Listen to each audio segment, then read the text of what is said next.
오늘 하루도 수고한 당신에게 쉼표가 되는 시간, 당신의 밤 쉼표 하나입니다.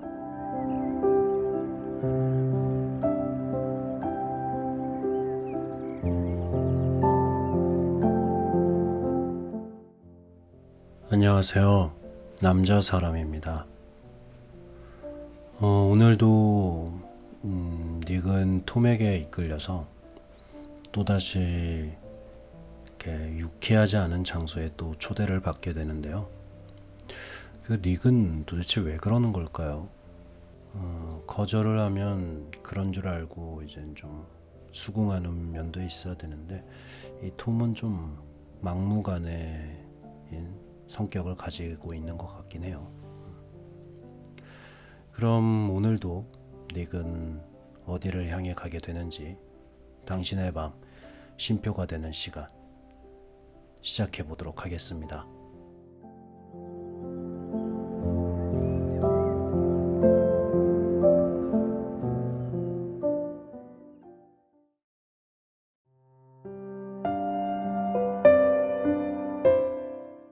위대한 개츠비 네 번째 이야기.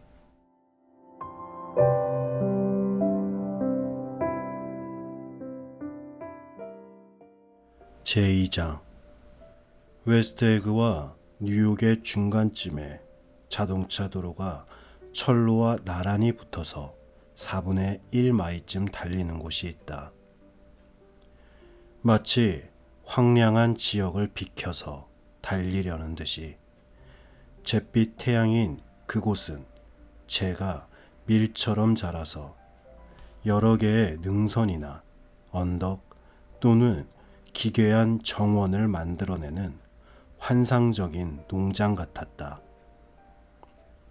또 그곳에서 재는 집이나 굴뚝, 연기 모양으로 피어오르기도 하고 간혹 뛰어난 노력 끝에 문자 그대로 잿빛 인간의 형성이 먼지가 떠다니는 공기 속에서 허물어져 가는 그림자처럼 꿈틀거리기도 한다. 이따금 눈에 보이지도 않는 선로를 따라 회색 화차가 기이한 소리를 내며 달려와서 정차하면 곧 잿빛 노동자들이 우르르 떼를 지어 내려와서 나무로 만든 삽으로 먼지를 일으켜 그들의 모습을 보이지 않게 하기도 한다. 그러나 조금 지나면 이 잿빛 땅과 그 위를 끊임없이 떠다니는 음울한 먼지 소용돌이 너머로 TJ 에클버그 박사의 눈이 보인다. 박사의 눈은 푸르고 굉장히 커서 망막이 직경이 1야드나 된다. 그의 얼굴에선 눈밖에 보이지 않는다. 콧등에 걸려있는 크고 노란 안경 너머로 내다보는 눈은 위협적이다. 분명히 어떤 익살맞은 안과 의사가 퀸즈 지역에 손님을 끌어들이기 위해 세워둔 것이겠지만 그 후 박사 자신이 영원히 무명세계에 묻혀버렸거나 아니면 그 광고를 깜빡 잊고 다른 곳으로 이사해 버렸을 것이다. 그 두 눈동자만은 오랜 세월 동안 페인트 칠도 하지 않고 태양빛과 비에 시달려 빛이 바래긴 했지만 그래도 엄숙하게 쓰레기 하치장을 바라보고 있다.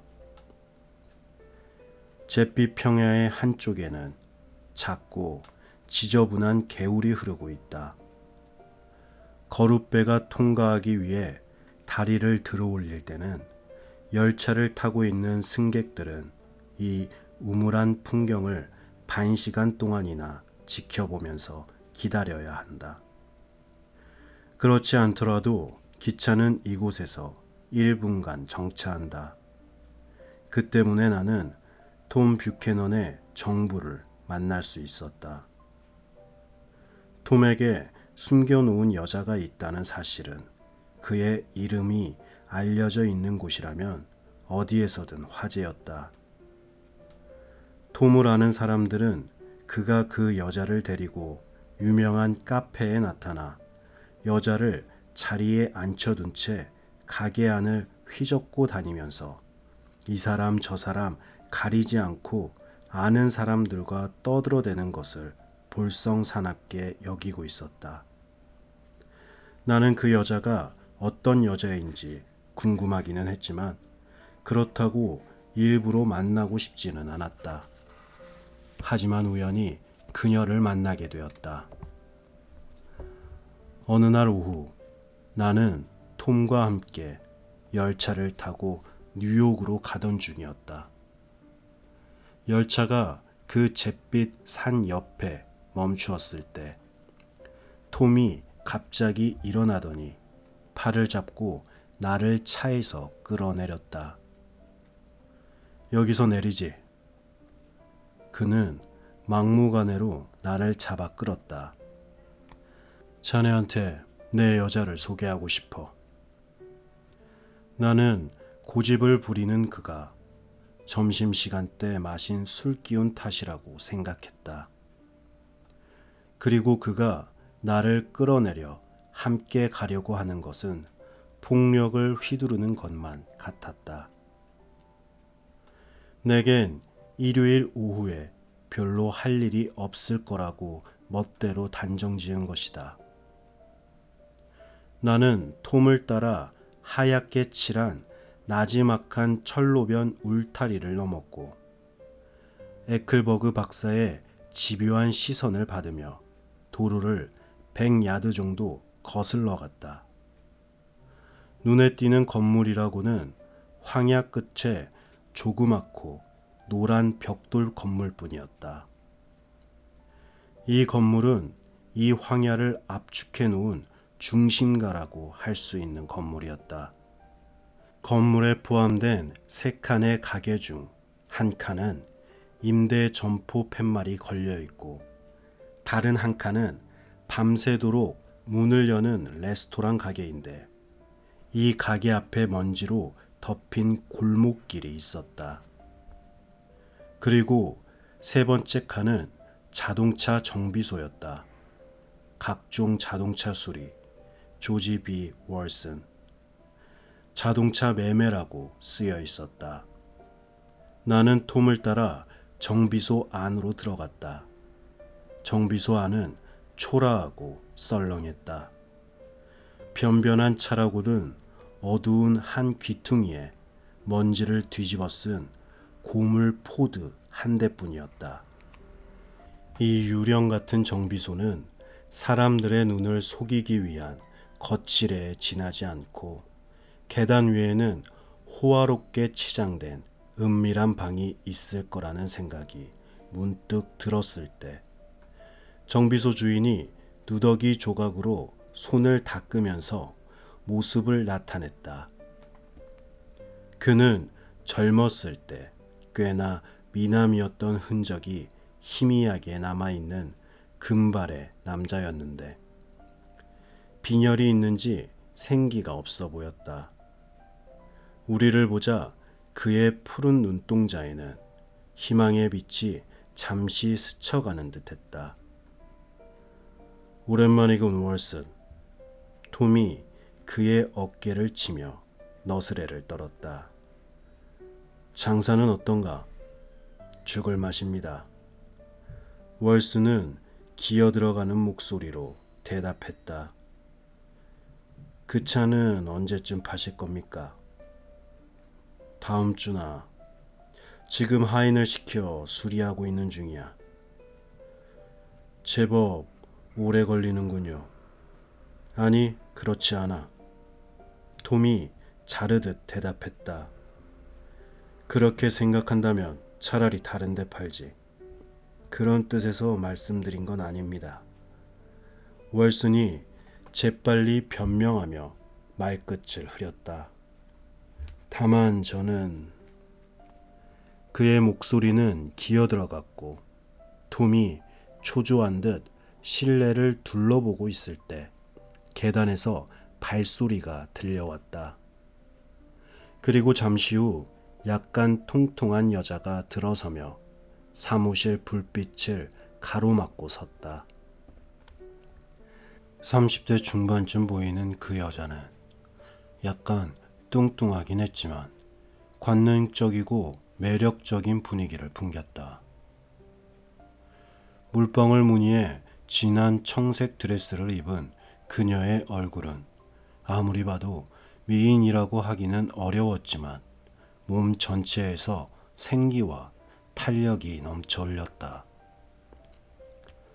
그녀는 마치 남편이 유령인 것처럼 무심히 그의 옆을 지나 미소를 지으며 톰에게 다가와 악수를 나누고 눈을 반짝이며 그의 얼굴을 지그시 바라보았다.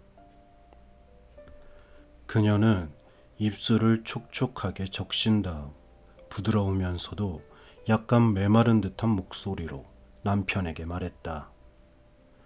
의자라도 가지고 오시게 하는 게 어때요? 손님들을 서 있게 할 생각이세요? 아참, 그래야지. 월스는 황급히 좁은 사무실 쪽으로 걸어가 곧 시멘트색 벽 사이로 모습을 감추었다. 잿빛 황야와 마찬가지로 월슨의 검은색 옷과 엷은 머리칼도 희뿌연 재로 덮여 있었다. 그러나 그의 아내만은 예외였다. 그녀는 톰에게 바싹 다가갔다. 오늘 만나고 싶은데. 톰이 은근한 목소리로 말했다. 다음 기차를 타도록 해. 좋아요. 길 아래쪽에 신문 가판대 앞에서 기다리겠소. 그녀가 고개를 끄덕이며 나가자마자 월슨이 의자 2개를 끌고 나타났다. 우리는 도로를 조금 걸어 내려가다 인적이 드문 곳에서 그녀를 기다렸다. 독립기념일을 며칠 앞두고 있었기 때문인지 깡마른 이탈리아계 어린아이가 선로 위에 딱총알을 일렬로 늘어놓고 기다리고 있었다. 지독한 동네지. 얼굴을 찌푸리고 엘클버그 박사를 바라보던 톰이 말했다. 사람이 살 곳이 못 되는군. 여기를 뜨는 것이 저 여자에게도 좋을 거야. 남편이 뭐라고 하지 않나? 월슨 말인가? 그 작자는 아내가 뉴욕에 있는 동생을 만나러 가는 줄 알지. 얼마나 멍청한지 자기가 살아있는 것도 모를 정도라니까. 그렇게 해서 나는 톰 뷰캐넌과 그의 정부를 따라 뉴욕으로 갔다. 하지만 뉴욕으로 가는 동안 내내 함께 있었던 것은 아니다. 월슨 부인은 다른 칸에 타고 있었다. 톰은 철두철미했다. 그는 같은 열차에 타고 있을지 모르는 이스트에그 사람들의 이목을 그만큼 신경 쓰고 있었던 것이다. 그녀는 갈색 무늬가 있는 모슬린 드레스로 갈아입고 나왔는데 톰의 손을 잡고 뉴욕의 플랫폼에 내려설 때 보니 그녀의 큰 엉덩이가 꽉 끼어서 불편해 보였다. 그녀는 신문 가판대에서 타운 태틀지와 영화 잡지 한 권을 샀고 역 구내 약국에서 콜드크림과 작은 병에 든 향수도 샀다. 그런 다음 위로 올라가서 4대의 택시를 그냥 보낸 후 내부가 회색으로 장식되어 있는 연자주색 새 차를 선택했다. 우리 3사람은 그 택시를 타고 혼잡한 역을 빠져나와 빛나는 햇빛 속으로 미끄러져 나갔다. 그러나 창문으로 밖을 내다보고 있던 그녀는 갑자기 몸을 돌리더니 칸막이 유리를 두들기기 시작했다. 저런, 강아지 한 마리 갖고 싶어요. 그녀는 애원하듯 말했다. 평소부터 아파트에서 기를 수 있는 애완견 한 마리가 있었으면 하고 생각했어요. 우리는 차를 후진시키도록 해서 우습게도 존 디 록펠러, 미국의 실업가를 빼닮은 백발 노인이 있는 곳까지 갔다. 노인이 목에 걸고 있는 바구니 안에는 품종을 정확히 알기 어려운 갓 태어난 강아지 10마리가 웅크리고 있었다. 무슨 종이죠? 차창으로 다가온 노인을 향해 월슨 부인이 궁금해 죽겠다는 듯 물었다. 여러 종이 있습니다, 부인. 어떤 걸 원하십니까? 경찰견 같은 것이 필요한데 그런 건 없는 것 같군요. 노인은 약간 실망한 표정을 지으며 바구니 속을 들여다보더니 이윽고 바둥거리는 강아지 한 마리를 집어들었다. 그건 경찰견이 아니야. 톰이 끼어들었다. 맞아요. 진짜 경찰견은 아닙니다. 노인은 낙담한 표정으로 말했다. 저놈은 에어데일 계통에 가까운 종이죠. 노인은 한 손으로 보드라운 강아지의 등을 쓰다듬었다. 이 털을 보세요. 대단하지요. 이런 개는 잔병치레로 주인을 성가시게 하지는 않아요. 아, 귀여워. 월슨 부인은 몹시 탐이 난다는 투로 말했다. 얼마인가요? 이 강아지 말입니까? 노인은 흐뭇한 표정으로 강아지를 내려다보며 말했다. 부인에게는 특별히 10달러 해드리겠습니다. 그 에어데일 종 강아지는 분명 에어데일 종처럼 보이긴 했지만 다리가 눈에 띌 정도로 희었다. 이제 새 주인이 된 월슨 부인의 무릎 위에 웅크리고 앉아 있었고 그녀는 기쁨에 들뜬 표정으로 털을 어루만지고 있었다. 이 강아지 순놈인가요? 안놈인가요? 그녀는 노인에게 물었다. 그 개 말입니까? 순놈입니다. 그러나 톰은 분명하게 말했다. 그건 암놈이야. 자, 이 돈 받으시오. 이 돈이라면 그런 강아지 10마리는 살 수 있을 거요. 우리는 5번가 쪽으로 차를 달렸다. 여름철 일요일 오후였던 그날은 목가적이라고 해도 좋을 정도로 따뜻하고 평화로웠다. 하얀 양떼들이 길 모퉁이를 돌아가는 것을 보았더라도 나는 별로 놀라지 않았을 것이다. 여기서 세워주게. 나는 말했다. 난 그만 가봐야지. 아니, 그럴 수는 없지. 톰이 다급하게 내 말을 가로막았다. 자네가 아파트까지 함께 가지 않으면 머틀이 섭섭해할 거야. 그렇지, 머틀? 그래요, 함께 가요. 그녀도 권했다.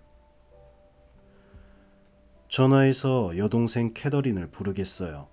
많은 사람들이 제 동생을 굉장히 미인이라고 해요. 글쎄, 함께 가고는 싶지만 택시는 그대로 계속 달려서 다시 한번 센트럴 파크를 가로질러 서쪽 100번가를 향했다. 차가 멈춘 곳은 158번가에 가늘고 긴 흰 케이크처럼 생긴 아파트 단지 가운데 있는 한 동 앞이었다. 월슨 부인은 여행에서 돌아온 것처럼 아파트 주위를 한번 둘러보더니 강아지와 물건들을 안고 거만한 걸음걸이로 안으로 들어갔다. 머키 부부도 오라고 할 생각이에요. 엘리베이터 안에서 그녀가 말했다.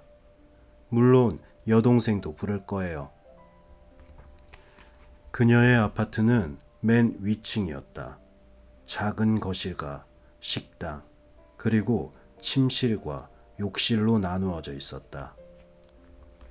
거실에는 어울리지 않게 크기만한 가구들이 입구까지 들어차 있었다. 그래서 거실을 이리저리 돌아다니다 보면 베르사유 궁전의 정원에서 귀부인들이 그네를 타고 있는 그림이 수놓은 양탄자 위로 넘어지곤 했다. 그림다운 것이라곤 엄청나게 크게 확대한 사진이 한 장 걸려 있을 뿐이었다. 보기에는 암탉 한 마리가 윤곽이 흐릿한 바위 위에 앉아 있는 것을 찍은 사진 같았다. 그런데 조금 거리를 두고 보니 닭은 부인들이 쓰는 모자였고 전체적으로는 뚱뚱한 노부인이 미소를 머금은 채 방 안을 내려다보고 있는 모습이었다. 테이블 위에는 타운테틀지 몇 부와 피터라고 불린 시몬, 로버트 키블의 소설이라는 책과 브로드웨이의 스캔들을 다룬 잡지 몇 권이 놓여 있었다. 월슨 부인은 우선 개를 돌보는 일에 몰두했다. 엘리베이터 보이에게 집을 가득 넣은 상자와 우유를 사오라고 시켰는데 그는 개들이 먹는 크고 딱딱한 비스킷도 함께 사가지고 왔다. 그날 오후 내내 우유가 담긴 접시에는 그 비스킷 하나가 불어서 풀어지고 있었다. 그동안 톰은 잠긴 화장대 문을 열고 위스키 한 병을 꺼냈다. 나는 지금까지 취하도록 마신 적이 단 2번 있었는데 그 2번째가 그날 오후였다. 아파트에는 8시가 넘도록 따스한 햇빛이 가득 들어왔지만 그동안에 일어난 일들은 안개를 헤매다닌 것처럼 가물가물하기만 했다. 톰의 무릎 위에 앉은 월슨 부인은 몇 사람한테 전화를 걸고 있었다. 그때 마침 담배가 다 떨어졌기 때문에 나는 길 모퉁이의 약국으로 담배를 사러 나갔다. 그리고 담배를 사서 아파트로 들어가니 아무도 보이지 않았다. 나는 거실에 앉아서 피터라고 불린 시몬이라는 소설의 1장을 읽었다. 그런데 문장이 형편없었던 탓인지 위스키 때문에 집중할 수 없었던 탓인지 책 내용을 전혀 이해할 수가 없었다.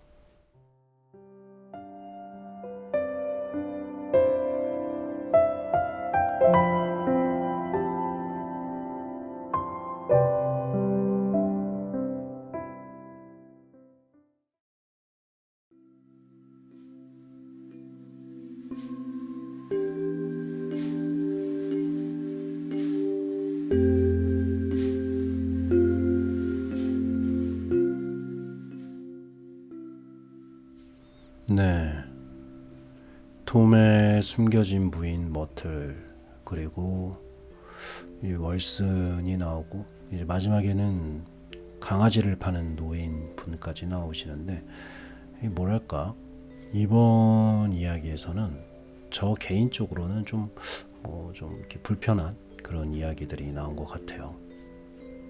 여러분들은 또 어떻게 들으셨을까요? 사람마다 아주 불편한 부분은 조금씩 다를 수 있는데 저는 그랬다. 네. 여튼 알고 싶지 않는 그런 비밀을 굳이 알게 된 닉, 그리고 또 만나고 싶지 않은 사람을 만나게 된 닉, 여러 가지 일이 있는데 그럼 다음 이야기를 기다리면서 오늘은 당신의 밤 쉼표 하나 여기서 마치도록 하겠습니다. 저는 남자 사람이었습니다. 편안한 밤 되세요.